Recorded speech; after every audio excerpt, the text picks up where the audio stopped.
We talk about Don Martindale, Mike McDonald, Antonio Brown, mailbag questions, and more with a very special guest next here on Locked On Ravens. You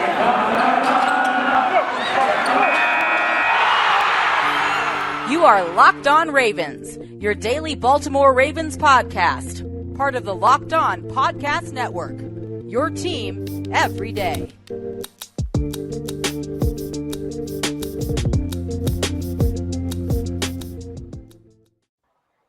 As we return here with another episode of Locked On Ravens, I'm your host, Kevin Ostraker of Ravens Wire. We're back here on a Thursday, and it's a very special Thursday as we have friend of the show, Cole Jackson, returning here to give his thoughts on everything relating to this Ravens team and just what to look forward to as the 2022 offseason kind of gets off to a faster start. Cole, the Ravens gave us like a week or two of pretty quiet times, and then they've hit us with everything at once here in the past couple of days. How you doing today? I'm doing good, man. Yeah, that was nice. It's kind of fits the theme of the season, just heart attack after heart attack, news after news, anxiety after anxiety. So, it's been fitting. Why have a quiet off season after the regular season that we had? Right. Yeah, it is pretty fitting. And I want to start, Cole, because it's been so long since I've had you on here. Just your thoughts on the whole season in general. I mean, it was a trying one for many. I know you and I included here, just with the magic that it started with. This team is 8-3 through 12 weeks, top of the AFC. You're thinking, all right, just win one or two more games and you're in the playoffs. And the Ravens, they lose 6 straight, heartbreaking fashion, failed 2-point conversions, failed finishing. Cole, what was this season like for you? It was tough. I mean, everyone kept saying, the magic's going to run out. And I mean, in a literal sense, it did run out. I mean, they were able to kind of have those late game heroics, and then down the stretch they didn't happen. But I still think it's, I'm not going to say, moral victories don't get you in the playoffs, so it doesn't really matter. But, it really does make you think. It took all of those injuries, some bad luck, and you still missed the playoffs by one game. So, I can understand some of the frustration that's going around the fan base. People are allowed to feel how they're going to feel. Not saying they shouldn't, but I feel quite confident in this team getting back into the playoffs next year. I mean, to go through everything that they went through, those injuries, which were devastating, it really seemed to turn when they lost Humphrey and Lamar. And again, still one game away, like 6-game losing streak at the end of the season. I think just having Lamar, you win a couple of those, and we're in the playoffs, and maybe they don't pull off a game, playoff win, but you're still a playoff team. So we'll see. I just think it was tough, but I have a lot of respect for the fight that the team showed. While that doesn't get you in the playoffs, it doesn't really get you much. You can say moral victories don't matter. I still have a respect for a team that goes out and puts it out on the line every week like that. Right. And this wasn't like they were losing every game by like 30 points. And you talked about that fight there. Now they had a couple of them, namely the Cincinnati Bengals twice. But overall, it's, they're losing on a last-second 2-point conversion attempt where they want to be aggressive and try to win the game instead of play for overtime. Or they're losing on a fourth-quarter drive where they can't finish. And I'm not saying those are things that are acceptable, right? You have to finish, you have to convert. But at the same time, with all the injuries they suffered and went through, and as I've said before, this wasn't like they had all these training camp injuries and then it just stopped. This was a full season thing where every week it was, oh, this guy's out for the week, or this guy's out for the month, or this guy's done for the year. And it just was constant the whole season. And you can say that with everything that they lost on both sides of the ball, the fact that they were able to still be competitive in week 16 or week 17 or whatever is pretty impressive, all things considered. But there do need to be some changes, it feels like. And the Ravens making a big one on Friday afternoon, dropping a bombshell of some news in the parting of ways of defensive coordinator Don Martin. Now, the timing was surprising for me because I've said the same thing. It's been pretty constant with Roman and with Martindale, where I can see clear arguments where, they should be gone. But at the same time, they are good at what they do. I think they are good coordinators. But the injuries for me, Cole, were the thing where I'm like, well, Don Martindale didn't have a secondary in week 18. He lost multiple key contributors on the front seven as well. I think the same thing with Roman there is you might give him an extra year just because of the injuries and see if things don't go well in the beginning part of 2022. Then you can say, okay, this needs to change. So the firing of Martindale, surprising yet understandable for me, but cool. What were your thoughts on it? Yeah, I mean, they were 8-7 going into that Week 17 matchup. So, I mean, they're very much in the playoff picture. And that defense held the Rams 20 and then turned around and held the Steelers to 16. So, I know a lot of people are talking about blown leads, but, can't really expect at least, and again, maybe it comes down to your expectations, what mine are versus someone out there who did think he should be fired. I thought he did his job. I think if you're going out there and you're holding, back-to-back playoff teams to 20 points or less, I think you're putting your team in a position to win. So again, there were multiple red zone opportunities in that Los Angeles Rams game for the Ravens offense to distance that lead, and they weren't able to convert. It was kind of field goal after field goal at the end. So, yeah, sure, they blew a lead in a literal sense. But I don't think I look back on that game and think, oh, the defense cost us that one. I think there was some frustration around some of the blown assignments, and it really does make you wonder. A lot of pieces are in place, and this was happening even before all the injuries. So what was some of the stuff there? I think that's all very valid. But no, I was surprised. I mean, I really didn't think with all those injuries. I mean, he was missing his two start. The ironic thing is Tavon Young was the only guy that kind of made it through this season unscathed. And, with all those injuries, they still, were able to kind of do that at the end. Now, they didn't rank well. They didn't, he was top 5, top 10, top 7 the first 3 years. And then this year, I think he was 25th or something. So, I mean, you got to consider that. And it's definitely something to think about. And then, I think some of it may come down to the style. Maybe the Ravens just want to alter that style. I think a thing we don't really consider is, and I know Spencer's made this point a few times, the Ravens don't usually have guys on lame duck contracts. They just gave an extension to John Harbaugh. Why did they do that? Because they don't want him on a contract with 1 year left. Dom Wink Martindale was in the exact same situation. So if Martindale was ready to move on as well, we know he wants a head coaching gig. He's interviewed a few times. He had some interest. Maybe he just wants a fresh opportunity. I think we don't think about it enough. These relationships are tough to manage, especially when guys have been together year after year. Sometimes it's something as simple as, we appreciate everything you did. We have nothing but the most respect for you, but we just need a fresh voice. I don't think there's anything wrong with that, especially in the context of who's leading your units in football. Fresh voices can be good. They can bring in new perspectives.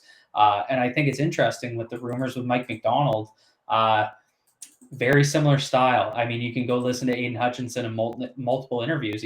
When he talks about it, he says, Macdonald brought, big departure from the way Don Brown ran things in Michigan, but he specifically says they brought a lot of concepts from the Ravens. They watched a lot of Ravens tape. He talks about watching Judon, watching McPhee. Those interviews are out there. I encourage you to go watch them if you're kind of wondering what his style is. Does it mean it's going to be the same thing? Absolutely not. Of course he does something different, but a lot of the core principles and similarities are there. I think that kind of tells you what you need to know with how they felt with Wink. I think they just needed a fresh voice on the defense. Right, and I'm there with you, Cole, because what his defense did in the second half of the season, it's almost like what the Ravens' run game was this entire season. They ranked like top 5 in every category, but if you watch this team, you know that they were not a top 5 rushing offense. They struggled pretty much every single week. Latavius Murray had something for breakfast in week 18. I don't know what it was. He was a god in that game, but Devonta Freeman had some nice bursts, but it's like what the defense was going through where the pass defense was not good. I'm not going to say it was this amazing unit, but I think that from what they were able to do we talked, Cole, before about just the tackling issues and the miscommunications and the big plays. I think they shored up those as the year went on, but then it became the finishing and some of that kind of stuff that went on. But Cole, you talked about Mike Macdonald there. The rumors and the reports are that he is the favorite for the job, that the Ravens are targeting him, but by no means is their defensive coordinator search over. Macdonald is a very interesting option. You kind of talked about him a little bit there, but if it was Macdonald, if that is the ultimate decision the Ravens make, would you be happy with that hire? I think I would. I mean, the tendency, easiest way to kind of predict future behavior is look at past behavior. And the way the Ravens have always kind of done this on the defensive side of the ball is promote within. I mean, that's how Wink Martindale got his shot. So, I mean, it's not surprising, even though McDonald's not literally internal right now. He was just there last year. He'd been there for a few years. And then he went and worked for John's brother, Jim. So, I mean, there's a lot of understanding of knowing who he is, especially as a defensive coordinator, because, I mean, all he has to do is pick up the phone, call his brother. So, you know, you can't discount that. I really thought, I know Chris Richard, he's with the Cowboys right now, former Seahawks defensive coordinator, kind of popped up. And, you know, it was interesting because it's just a different guy, someone we're not familiar with. Sometimes it's just exciting, you know, to get someone from completely outside the organization to come in. But I really did think it always kind of came down to Cullen, formerly with the Ravens, Weaver, currently with the Ravens, and McDonald, formerly with the Ravens. So I think, you know, like I said, if you want to look at the past behavior that predicts future behavior, they're probably going to hire someone that was an internal decision in the sense that they've worked with them before. You know, even Harbaugh's offensive coordinators, you know, Marty Mornhinweg, he was with in Philadelphia. So, you know, it's kind of been a trend with coaching hires. So, you know, I feel good about McDonald. He went up there. He had a heck of a lot of talent to work with. I mean, they have 2 pass rushers, 2 edge rushers that are going to be top 15 picks, one going maybe number 1 overall. Daxton Hill is probably going to be a first rounder, the safety / nickel. You know, a lot of talent to work with, but you got to put the pieces in place, and he did that. So, you know, it's exciting. And I think what I like about it is I have no doubt that he's going to run some things differently, but he still has more of an attacking style. And so that's what I think they want to do. I think what I like about it is things would kind of shift maybe, you know, maybe less blitzing, for example. Maybe it's more one gapping on the defensive line, that sort of thing. But what I always get worried about is you build a team for what your current coordinators are. It'd be silly not to. So they've been kind of building this defense, bringing in pieces for a Wink Martindale defense. You have Chuck Clark, you have Deshaun Elliott maybe coming back, you have Brandon Stevens, all interchangeable safeties as a specific example. If they kind of went in and got Chris Richard, who may come in and play, you know, more that Legion of Boom, cover 3, you know, we need a center field safety. Well, the Ravens don't currently, you know, have that on the roster. So that completely changes the way the team's been built. Now, if you bring in McDonald, you go watch the way Michigan moved their safeties around. They had Daxton Hill dropping into the box, playing nickel. They had him playing some deep. They had their 5th-year safety, can't think of his name. He played majority of the season in the box because it was in his strength. So, you know, interchangeable roles, really moving guys around. I think that fits better with what the personnel is right there. So I think there's that kind of continuity factor in terms of using guys in a similar way as your old coordinator. That is important. It doesn't mean everything's going to be the same. The way coverages are called may be different situationally, less blitzing, that sort of stuff. That could all absolutely come, but still going to do some similar things that our previous coordinator did in the way DaCosta would have been building this team for that coordinator. So I think that's important, and it kind of gets me excited about McDonald. Yeah, and it does for me too. And it's almost like what the Ravens did in their full team transformation around Lamar Jackson. You know, you build around the pieces, you build around the offense, but for a player like Lamar Jackson, it's a very specific offense you run. So you're bringing in the pieces to help him, and they can help that offense. So as you talked about there, Cole, it's the same thing for the coordinator on defense, because if you have all these super versatile pieces like Don Martindale Love, but then none of them can kind of be that deep safety, but then the coordinator comes in and he wants a deep safety, you're like, all right, what do we do here? So it'll be interesting to see if it is McDonald. It is a bit similar to what Martindale runs, kind of like the external of internal, the internal of external hires there. But the coordinator search is heating up for this Ravens team. It seems like they want to come to a decision soon. Who knows when it'll be, but I don't know. It kind of feels like it'll be pretty wrapped up and finished in the next week at the very latest or so. But again, we'll see what happens. We'll head into our first break. Then when we get back, we'll be talking about more Ravens stuff, kind of moving over to the offensive side of the ball. So stay tuned for that, and we'll be right back. Hey, Ravens fans, this is Kevin Allstriker with an incredible app everyone who buys gas needs to know about in Get Upside. Just download the free Get Upside app in the App Store or Google Play right now and use promo code TOUCHDOWN for 25 cents per gallon or more on your first fill-up, cash back. Don't pay full price of the pump anymore. Get cash back using Get Upside. Just download the app for free and use promo code TOUCHDOWN for 25 cents per gallon or more on your first tank. Some people who drive a lot are making as much as $200-$300 a month in cash back, and there's no catch. The cash back is added right to your account You can cash out anytime to your bank account, PayPal, or any gift card for Amazon and other brands. Just download the free Get Upside app and use promo code Touchdown to get 25 cents per gallon or more cash back on your first tank. That's code Touchdown. We're back here, our second segment of this Locked On Ravens Thursday edition. Kevin Osherick is still here with Cole Jackson. And Cole, for I think what might be the 80 millionth time in the past year, the Ravens are linked to Antonio Brown. And it's a conversation that I know you and I have had before and have had again and again and again. Well, why not add to it? Why not talk about it again? You know, everybody wants us to talk about it. We're going to talk about it here. So, Cole, the Antonio Brown situation is one that is always unpredictable, I would say. Brown is a phenomenal talent on the football field. I think everybody knows that. But off of the field, he has that laundry list of issues stemming from legal troubles to just a couple weeks ago, running off the field in Tampa, throwing his jersey. And he recently said in the I Am Athlete podcast he wanted to play with Lamar Jackson and photoshopped himself in a Ravens jersey. So it's pretty clear where he stands on this whole thing. A couple Ravens players are spotting with the eye emojis and Lamar Jackson with the purple devil horns. So, you know, it seems like some of the players are on board, but we saw this happen last offseason where Lamar Jackson said he'd be happy to play with Brown. Then John Harbaugh is kind of like, you know, he's not available right now, which like was true. So Cole, with this Antonio Brown situation, I think being so volatile, he would help this team on the field immensely. But for me, at least, I think off the field, you just look at it and you say it doesn't fit what the Ravens have built. I would be floored if they bring him in. You know, I don't know what's going on. I don't know about, you know, there was seemed like a little bit of validity in some of the injury conversations that were going on for what happened to end his tenure. It really is going to come down to who you believe. And, you know, was Bruce Arians telling the truth? It doesn't really matter. You know, it seems wherever he goes, something happens. And you can't discount that. I mean, he's been, you know, he got let go in Oakland or Vegas, whatever they were at the time, got let go in New England.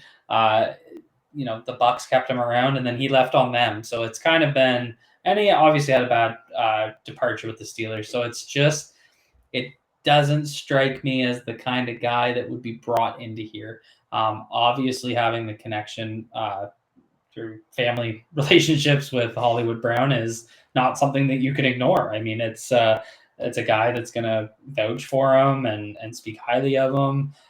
And, you know, that builds a natural connection. He's boys with Lamar. Lamar gets to know Antonio Brown through that. I guess the only thing to really think about, and, you know, I'm reaching a little bit on this, so if people drop in the comments below you're reaching, you're kind of right.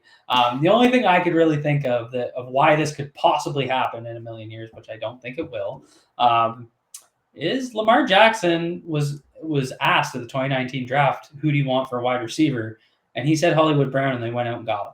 So, I mean, there is a history. You can make this argument. There's a history of the Ravens listening to Lamar Jackson for his input on wide receivers. We don't know if that's happened with Bateman or Duvernay or Prochet or any of that. But, I mean, it did happen with Hollywood Brown. So, I mean, you could throw that out there. But other than that, I just don't see it happening. He doesn't really seem to fit the kind of guy, the personality that they've been bringing in. I think it'd be fun. I mean, it's one of those things where I don't think anybody wants it to happen, but if it happens, you're going to be pretty excited about the impact on the field. I think you'd be lying if you're like, he won't help us. Of course he'd help you. He might run off the field mid-game about 3 weeks later, but those 3 weeks before that, he's going to help you on the field. So, you know, that's kind of my opinion on it. Would he help the team? Of course he would. He's a heck of a talent. It's very unfortunate. If he does have something going on, I hope he, honest to God, seeks help. But, you know, I just don't see it happening. It doesn't seem to fit the way the Ravens do things. So I think it's no. Yeah, that's where I am too. And it's almost like if he was brought in, it would be like everybody's thinking every day, all right, is today the day where like something happens? Like, is this the day where he runs off the field or fights or like do something crazy? I think if there is a team that could maybe be the place for him where he finds stability, I think it is Baltimore. But it's just a matter of like taking that risk because yes, like is Antonio Brown better than James Prochet or Devin Duvernay yes, absolutely by miles. But, you know, it's a matter of taking that risk on the field or getting that production for sure. But then off of it, if there's a disagreement with John Harbaugh or Greg Roman or whoever it is, if Antonio Brown doesn't see the ball enough or he's off the field in certain situations, it becomes a situation that could just get ugly. And it seemed like Tom Brady and him were really good friends, and Tom Brady vouched for him to come to Tampa Bay. And everybody now knows how that turned out. So very interesting there. But Cole, injuries again, key theme here. And they were getting pretty close, those Baltimore Ravens, to throwing out you and I on that field in certain situations. And one of the positions that just was hounded all season. There were a couple you can say, but the offensive line was one of them. I know you're the offensive line guru, and I couldn't, get you out of here without not talking about your thoughts about this line, because the Ravens, it seemed like, banked on the health of Ronnie Stanley. That was their calling card. They're saying, all right, we're going to take this risk and assume that he's going to come back and be 100% and be great. Stanley's never played a full season in his career. He just has not done it.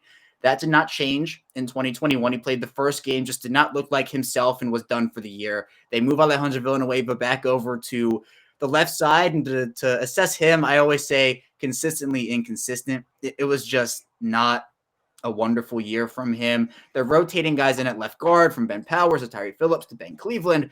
The Bozeman-Zeitler combination was great. I thought that was a really strong part of their line. It really helped solidify the middle interior of that right side. Right tackle was a struggle. Tyree Phillips just did not have a great year. And it seemed like they were really trying to find their answers, except they found it in Patrick McCary. The only issue was that he was injured, especially in that back half of the season, and he was kind of, crawling off the field, and it was rough. But when he was on the field, they had found that answer, but then when he wasn't, it was really, really tough. So, Cole, what were your overall impression of this line and just their performance this year, and what you can take away to next season? Yeah, no, I mean, we saw some things that we liked. Kevin Zeitler is one of the best pass blocking guards in the National Football League. Like, he was that good. I think they struggled as a unit run blocking for most of the year, so you got to think about that. But their pass protection got a lot better on the interior. It seemed like last year, the year before, they always kind of had that struggle. I think, even though there was a bit of a revolving door at left guard, I think Ben Powers really struggled in pass protection. But Bozeman and Zeitler really came along, really started to shut the door there from a pass blocking perspective, which was awesome. Alejandro Villanueva was one of the weirdest players to kind of watch and study. And I say that because, I think people would be shocked if I told you he had 6 games this year with 1 pressure or less. So he had games where he'd shut the door. And then he'd have games, he had, a game with 10 against the Raiders. He allowed 8 against the Lions, 8 against the Bengals in the first game, 5 against the Bengals in the second game, a couple games with 4s. But then 1, 2, 3, 4, 5, 6, 7, 8, 9 games with 2 or less. So the thing with Villanueva, the best way to describe him was, I don't think he lost as much as people thought, but when he lost, it was a really bad loss. It was sloppy. It just wasn't a fit for him at left tackle. But it was just like, I've just never seen it quite like that, where the way you lose is so ugly all the time. But it's just something to think about, because you hear those numbers and it's like, oh my God, really? Like, that's kind of crazy to think about. So something to think about. But I mean, not excusing his play. He was a liability. They struggled with both their tackle plays when McCary wasn't in there.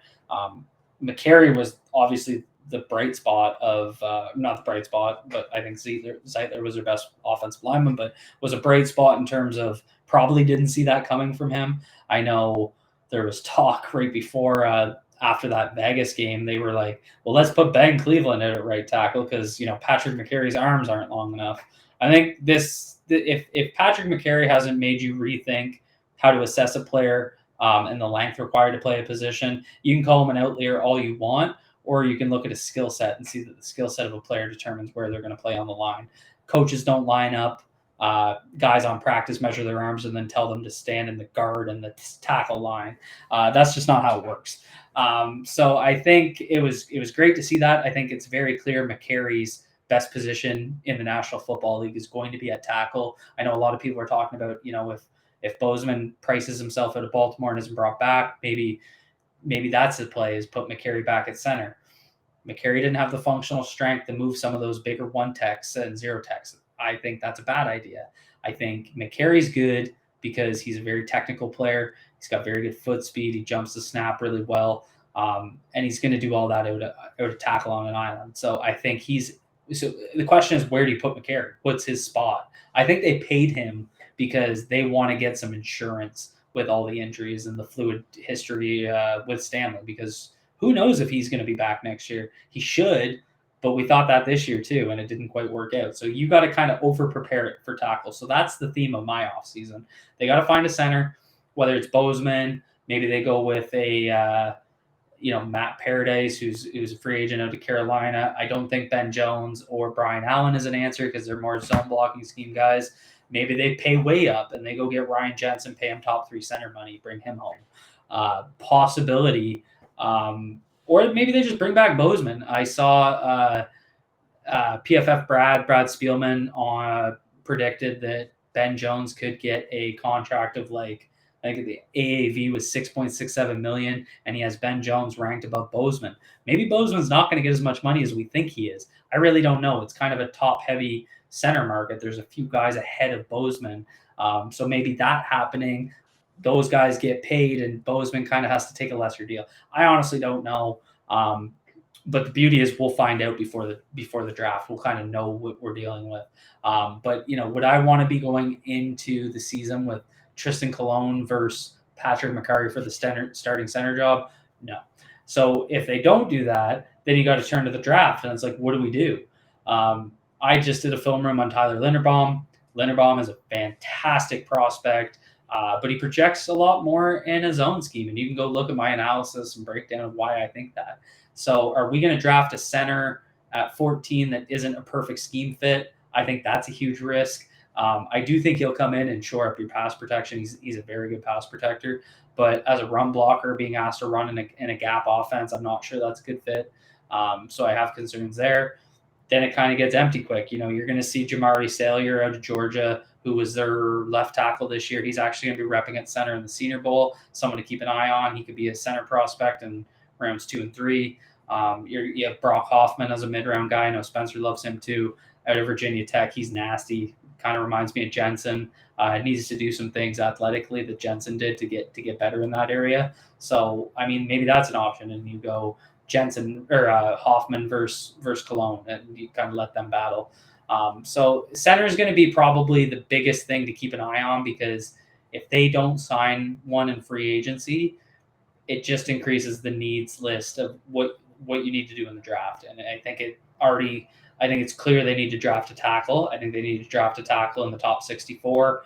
I've been studying the tackles right now. I just did a film room on Trevor Penning out of Northern Iowa. I've already done one on Ike Ekwonu. I'm doing Dan Falali out of Minnesota next week. So there's a lot of interesting names, a lot of interesting tackles. So some of those guys can also play both sides and move inside the guard if you do get best case scenario and you get a healthy Stanley and a healthy James. Maybe that happens. I wouldn't bank on it. I'm going to plan as if it's not going to happen. So my approach in the draft with the tackle situation, I want to draft one guy that I know can play left tackle. That has to be a given. And then I want to draft another guy that's kind of an inside-outside Swiss Army knife. So like a Salyer out of Georgia is a great example. That guy literally has played all 5 positions in college football. Another guy to keep an eye on is Kenyon Green out of Texas A&M. He's played all 4 positions, every position except for center. I think he projects as a guard at the NFL level. But the Ravens do run a gap scheme. They can get away with less athletic tackles running those down blocks. So something to keep an eye on. But the offensive line is the number one priority for me going into this offseason. That doesn't mean it needs to be the first-round pick spent on the O-line. They may have to go best player available with defense. If Mike McDonald comes back, maybe that's David Ojabo. I'm never going to kind of gripe over them going BPA if I think that player is going to be an impact player. They also have to rebuild some pieces on the defense. But what that will do, if that happens, they may have to trade up in the second round and grab one of those top 7 tackles. After the top 7, it's the bottom tier is kind of Falali out of Minnesota and Petit Frere out of Ohio State and Raymond out of Central Michigan. So once you get past those 3, there's a drop off. And so it's like if those 7 are gone before pick 45, it's like last year where you don't want to. They didn't want to reach for a guy, so they kept going best player available. And then what happens? Oh, we just went another draft and didn't draft a tackle. So I don't want to see that happen again. I hope they get aggressive. They have a ton of draft capital. Trade up and get a tackle if you don't go one in round one. Right. And I think for me, at least for Patrick McCary, he is my like dream sixth offensive lineman, right? Someone who can play off 5 positions, isn't necessarily going to be great at like a center or great at potentially a guard, but he can play it at least a functional level where you know that you can get functional play out of one person at all 5 positions. And I think that's the best. So if they can get a tackle in round 1 or a tackle in round 2, or if James is their guy, like you talked about, I think that's awesome. But yeah, then there's the whole conversation about, is drafting a center at 14 too high? If Bradley Bozeman does leave, well, I know that me personally, Cole, I don't want to go back to the days where Matt Skura was making Lamar look like Odell Beckham out there with the one-handed snags and the crazy stuff like that. Bradley Bozeman had a very good year snapping the football. Not really a ton. There was 1 or 2 mishaps there, but compared to what they went through, the play from Bozeman was great. So if his market value, as you talked about, is a bit lower, I think it's a no-brainer to bring him back. But I think you have to have a high-quality option at center. And what I always say is that it doesn't matter who your quarterback is or who your running backs are, who your wide receivers are. If you cannot block and there's a defender in the backfield every 1 second or 1.5 seconds, Lamar Jackson can get out of those. But as we saw this season, when the pocket collapses, every play he's running out, he's trying to play hero ball, the decision-making clock speeds up, and we see him at his best when he's able to stay in the pocket, go through his reads, and know the football. He's a very good passer. So I think that the offensive line for me, Cole, also priority number 1. We'll head into our final break. Then when we get back, we'll be answering some mailbag questions, so stay tuned for that, and we will be right back. BetOnline would like to wish you a happy new betting year as we continue our march to the playoffs and beyond. BetOnline remains the number 1 spot for all the best sports wagering action for 2022. It's a new year, and that means there's a new updated desktop and mobile website to sign up today and receive your 50% welcome bonus on your first deposit. Just use our promo code LOCKEDON to get started. From football, basketball, hockey, boxing, and UFC, right to your favorite Vegas casino games. So wait to take advantage of all the amazing offers available for 2022. BetOnline is the fastest and easiest way to wager on all your favorite sports. BetOnline, where the game starts. We're back. It's our final segment of Locked On Ravens. Kevin Ostraker here with Cole Jackson. Actually, I should say Weapon Cole Jackson. And he almost had to be used in that role over the course of this season. Cole, if you had to suit up one position for this team and they had to have you out there, what would it be? Oh God, punter. Don't make me try and tackle someone. I'll probably throw my back out. I mean, I'm an O lineman through and through. So put me out there. I'd love to get absolutely eaten by some of these 300-pound monsters on the defensive line. It's something I could, tell the kids about. So I got that going for me. All right. So Cole versus Aaron Donald is the matchup we're all waiting to see here. I got it. Cut block. I'm going to eat that knee. I got my money on Cole. I'm going with Cole Jackson 100%. Aaron Donald has nothing on what you bring there, Cole. But let's answer some mailbag questions here, Cole. A lot of stuff pertaining to Don Martindale and Greg Roman, but it seems like Roman here for our remaining mailbag questions is a pretty big theme. So I'm going to combine 2 questions, one from Eric Clark and the other from Devin. And so we'll start with Devin, who asked, should we expect Roman back next season? If not, who would be a good replacement or offensive coordinator? And Eric asks, if Dable does not get a head coaching job and stays in Buffalo, would you ask to interview Ken Dorsey to be the Ravens offensive coordinator if you are Harbaugh? And Eric DaCosta. So Cole, my whole thing here is with the Ravens, they're probably keeping Roman, but it seems like, again, he could be the scapegoat if the offense doesn't start well in 2022. So I think that there are clear reasons where you could say he should not be the offensive coordinator, the, play clock going down and some of the timely execution and some of those things. But Cole, if you are this Ravens team, are you keeping Roman for this, or at least the next year, or even some of it? And if Dable doesn't get that head coaching job and he stays in Buffalo, would you interview Ken Dorsey? Yeah, I mean, the offensive coordinator decision here is obviously a big one. I think it's the most talked about thing. Greg Roman basically trends on Twitter every single day. I think there's always going to be what Cole would do versus what I think the Ravens will do. I do not foresee the Ravens firing both coordinators in the same offseason. So I kind of closed the book on the whole situation last week when Wink got fired. I just don't see them going through into 2 different coordinators. So I do think Greg Roman's going to be back. Now, the question is, what would Cole do? What's my opinion on that? I think Greg Roman, and I've done videos on this. There's some things Greg Roman does from a play calling perspective that I don't have as much of an issue with as other people do. And you've seen it. I did some of the fourth down play calls. I did the Steelers 2-point conversion play call. I didn't have a problem with it. I honestly didn't. I broke down the play, what I thought they were going for, why I thought it was a good play call, etc. So some of that stuff I don't get as into the weeds with. I just don't. It just doesn't bother me as much as it bothers other people. Now, so the question is, why would Cole move on from Greg Roman? I think the way this team has been built, the way Eric DeCosta has made draft decisions, has not been geared towards a Greg Roman offense. So to expand on that, I think you do have to consider something like a Nick Boyle injury, which was kind of like Ronnie Stanley's. It was a significant injury. Reminded me of Matt Skura's, where Matt Skura's knee basically exploded. So, I mean, you can't predict that. But they've gone through 3 drafts, 19, 20, 21, since Lamar Jackson was drafted.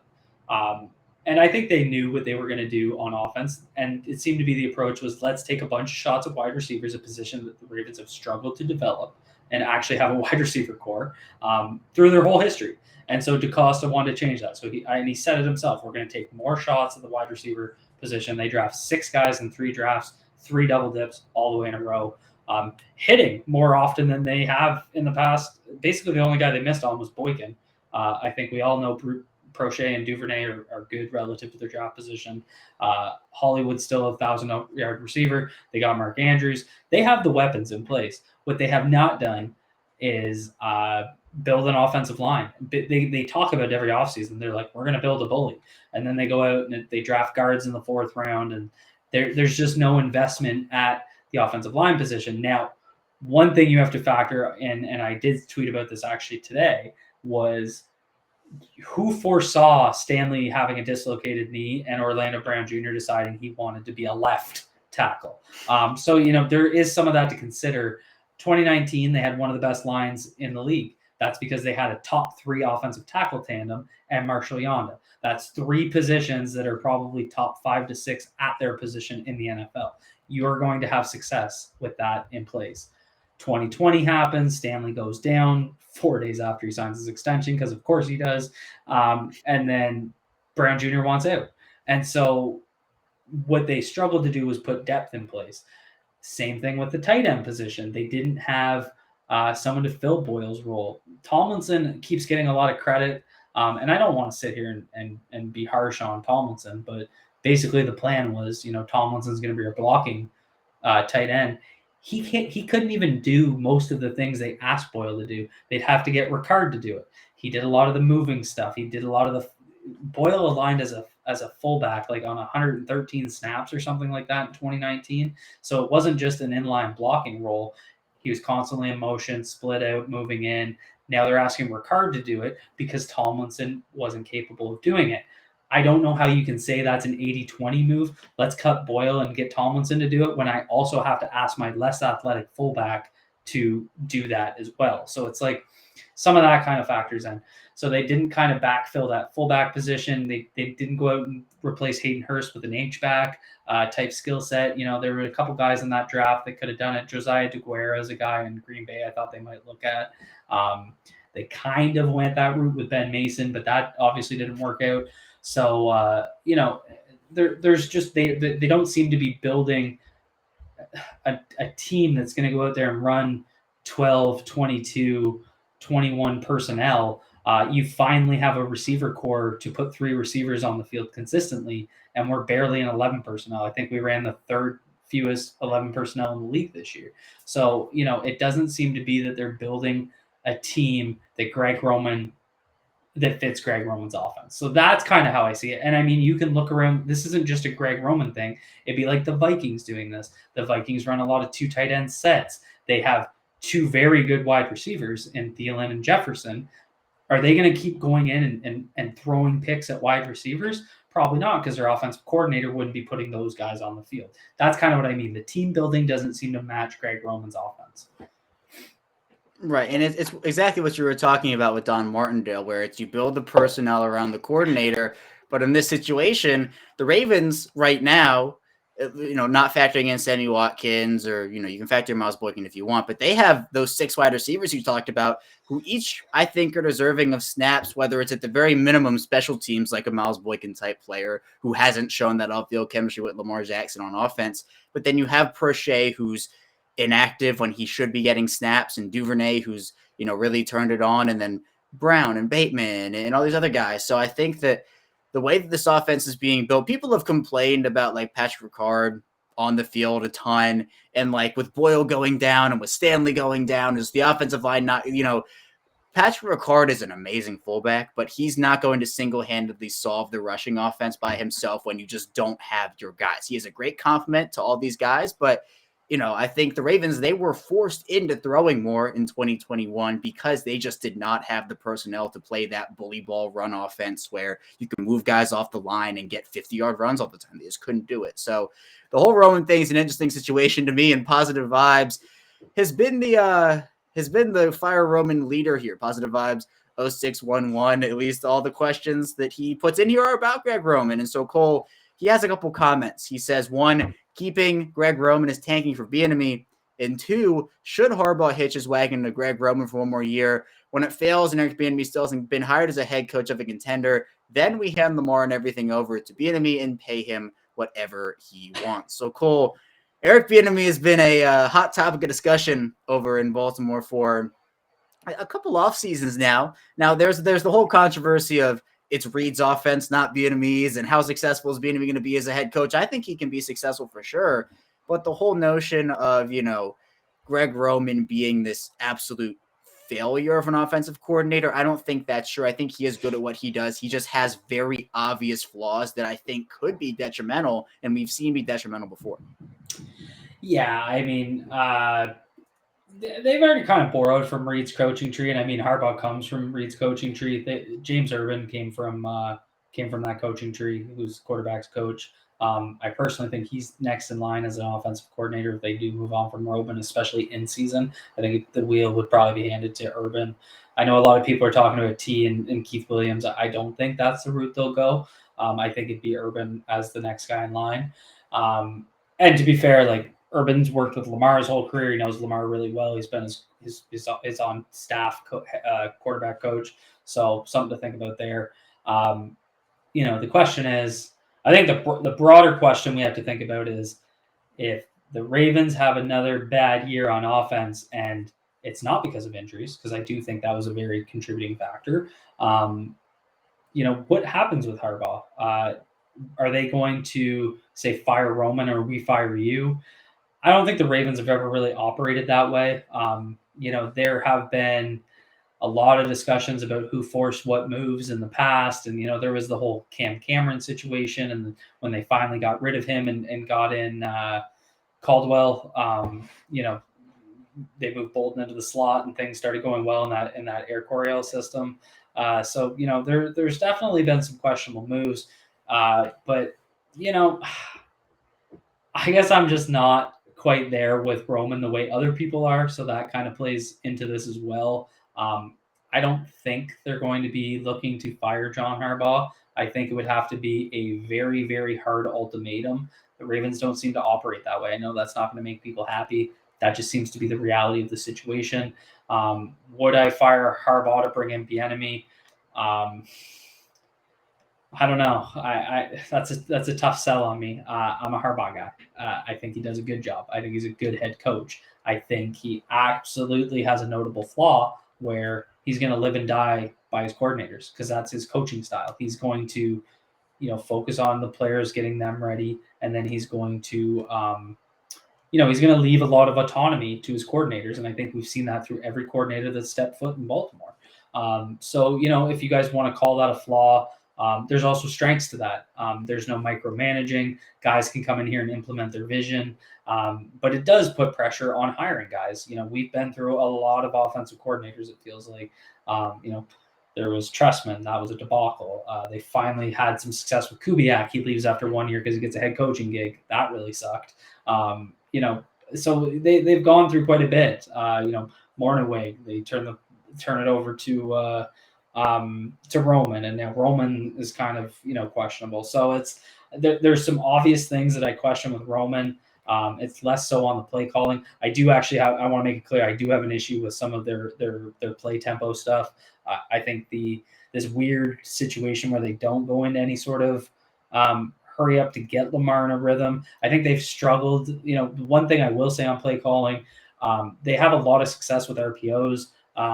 And Lamar was having some of those decisiveness issues. I would have come out early in games, ran quite a few RPOs on the first couple of drives because it forces the ball out. You can't hold on to the ball in an RPO because your line's blocking downfield. You get an eligible man downfield. RPOs naturally force the ball out. So as a way to kind of get him in, get him settled. There's also some stuff with Roman where I think we're not considering the bigger picture. We all bragged a lot about, after week 4, Lamar's leading the league in ADOT. He's 6th in passing yards. We wanted the offense to open up. How can you look at that and say the offense didn't open up? Of course it opened up. We were taking way more deep passing shots than we had before. Lamar was pushing the ball downfield. The offensive line couldn't hold up. They had to kind of adjust. Lamar kind of lost his confidence, and the rest is history. So, there's still some things I think we have to think about, in terms of Roman, because that's the narrative, right? Lamar's outgrown Roman. Well, I mean, how do you kind of square away that evidence of, having a league high average depth of target? How do you look at his passing yards? He was pushing the ball downfield. It was all Lamar Jackson, nothing to do with the offensive design. I don't necessarily believe that. Doesn't mean Lamar hasn't outgrown him. I just think there's some missing evidence there. So, I mean, there's a whole lot to think about here. I do think Roman's going to be on a short leash, and I think he should be on a short leash because they just, if it's not going to work, and Lamar's starting to kind of lose his trust in him, they got to nip that in the bud and get something fixed, because you can't have that relationship where your quarterback doesn't trust your coordinator and then there's a bad relationship there. I'm not saying that is currently the situation. We have no evidence of that. I'm saying if that develops and they kind of have a slow start to the year, I think you have to have them on a short leash. Yeah, and I said, I talked about it earlier in the year, how the passing offense had improved and had opened up and was doing better, but then the second half collapse can be attributed to many things, injuries being one of them, but also, you can't have that be an acceptable thing where you're okay with it and be like, yeah, all right, cool, our offense scored 16 points a game over the last however many weeks. They have to get better from that, and I agree. I think Roman should be on a short leash as well, and if the offense does struggle, it could be an issue for Greg Roman and his job security. But Cole, finally here, we have a question from Benno, who asks, should the Ravens be more aggressive to bolster the roster like the Rams did, or are they going to be mediocre for years if not? Well, yeah, there's the whole Rams situation where they trade all their first rounders away. They don't have a first rounder for they haven't had one, then they're not going to have one for the next 2 or 3 years or something, 5 consecutive seasons. The Rams, they go all in on the veterans. The Ravens, they trade for veterans, but it's not like they're trading firsts away. So, Cole, do you think that the Ravens would benefit by, instead of going the draft route, seeing what you can hit on, you trade for these established veterans, and maybe that gets you further? I think the Ravens have done that. I think they've made strategic moves. I've seen this a lot on Twitter. I don't really understand it. Are the Ravens afraid to take a shot when they think they're missing a piece? Why'd they go trade for Yannick Ngakoue? It's not like they gave away nothing to get him. They gave away a third and a fourth, I think it was. So they paid draft capital to go get a player that they thought would push them forward last year. And whether or not it worked out, we're not talking about that. We're talking about they're them investing draft picks in veterans. They traded the Fists for Campbell and Peters. They got them for Fists mostly because they had to give them contracts. So there was cap implications, which lowered their value, and that's why it was a lesser draft pick. Very, very smart move. But it came with cap implications, which we are now still being impacted in. Campbell's a free agent right now. Peters has a very big cap hit this year. So I think that's always kind of confused me with this conversation. It's not like the Ravens aren't making moves from veterans. They're just not trading the farm to go get them. So should the Ravens trade the farm? Ask the Chicago Bears, should they go trade the farm? We focus on the Rams because the Rams are successful right now, and I get it. The Bears did the same thing. They traded a lot of picks to get some players in there. They thought they were close. They went out and got Khalil Mack, gave up a bunch of picks for him. They didn't have a pick until pick in the 90s last year in the draft. And they're they had Fields. It was Fields, and then they didn't have a pick until I think 96 or something like that. So, you got to think about that too. There's a downside. There's a downside to kicking your cap through heavy restructures. Look at the Saints right now. They were trying to fit guys in that window of having Drew Brees in his last couple of years to kind of have one last run. Now they're in cap hell. So I get it. I get that the Rams are currently successful. They're looked at as the model, but we've seen all these other teams kind of do crazy cap gymnastics and end up in cap hell and trade away a lot of picks only to not get that chance at the Super Bowl. And then, now they're trying to rebuild and they don't have picks to do it. If the Rams win this year, then, they absolutely won the all-in strategy. I'll be the first to admit it. Is there a risk to that? Yeah, because it's Super Bowl or bust. No one's going to be like, oh, sweet, well, we traded all that stuff and we got a trip to the Super Bowl and lost. Yippee. No, because there's going to come a time where that franchise is going to have to rebuild, and they don't have picks to put guys in those pipelines. They're probably going to go through some crap years because of that. So if you're going to take your shot, if you're going to take a shot, what's the old saying? You're going to take a shot at the king, don't miss. That's exactly what it is. So should the Ravens do that? I don't think so. I'm not necessarily with that. I think you need to be willing to make strategic investments and give up draft capital specifically. I have criticized their kind of coveted nature of compensatory picks. I don't think that should be factored into significant free agent decisions. I think it's a bonus of losing good players, which they benefited for years. So I think that plays into it. But no, I'm not necessarily for the all-in strategy that gets promoted. I think you need to strike a balance between strategic moves. For example, I'm talking about trading up in the draft to get an offensive tackle. That might cost you pick 45 and pick 76 to get up into end of round 1, early round 2 to grab that tackle after you've taken an impact player. I'm all for that. That's trading draft capital to make a move on an impact player. And I think they've shown the willingness to do that with Ngakoue, Peters, Campbell, and the associated, you guys can say those were low contracts, low draft capital to do it. Yeah, but it came with significant cap implications because of their contract. So that's why it was a lower draft capital. So I think the Ravens have a good balance. I think they're not afraid to make a move when they think a guy will make a difference. So I'm more with their approach. And again, does that mean they have a low ceiling? The Baltimore Ravens ran through the 2019 season. We're 14-2. And it wasn't that we were just beating teams. We were, cashing checks and breaking necks. Like, it was ridiculous. So did that team have a low ceiling? No, they laid a dud in the playoffs. Would that have been benefited by, trading a bunch of firsts for other guys? Maybe, or maybe their offense just laid a dud in the playoffs, and then you're one and done. So how well did that strategy work? I think they have a pretty high ceiling when they're healthy. I think they have a high ceiling because Lamar Jackson's a top 5 quarterback in the NFL. I think they have a higher ceiling than they're currently being given credit for. Yeah, I like the balance that they have kind of worked with. I don't think it's smart to go absolutely all in, because then you mentioned it, a year or two down the line, what's that Rams team looking like? It's difficult to gauge where, if you win the Super Bowl, that's awesome, like, credit to them.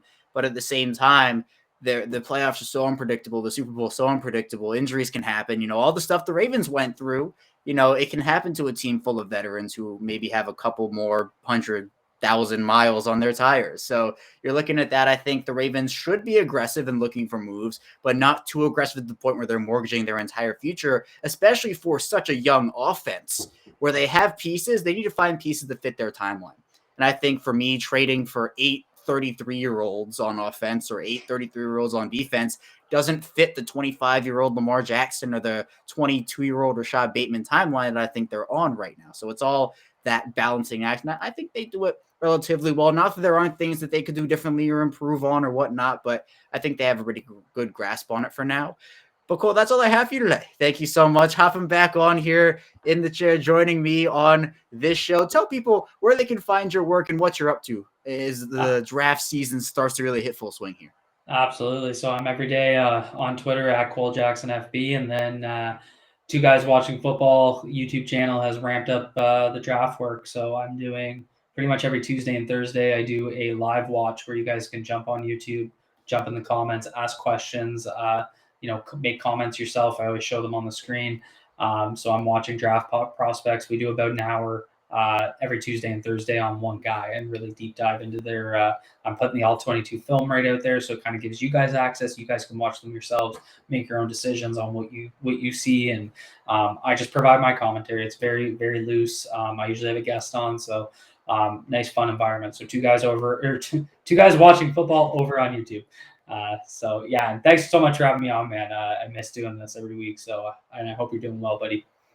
I am, yeah, you as well. And I'll put the links to Cole's work in the description below. So please do not hesitate. Go over there, check out his work, subscribe to the Two Guys Watching Football channel if you want to heighten your football and Ravens experience. He's one of the best guys in the business to do so. That's all I have for you here today, though, on Locked On Ravens. When we get back here tomorrow, we'll be rounding out the week, rounding out our mailbag, and talking about more Ravens-related talk. So stay tuned for that. And I will see you tomorrow.